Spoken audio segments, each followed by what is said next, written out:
the range of 12 to 15 inches, not totally sure. As you can see, we have some pretty big drifts in the yard.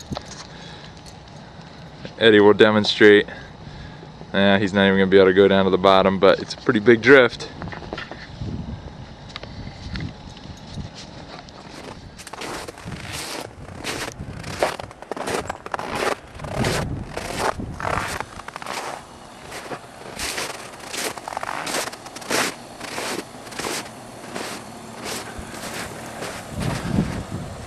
This, if you can see it here, is the back side of our house, which you can tell is about halfway covered up.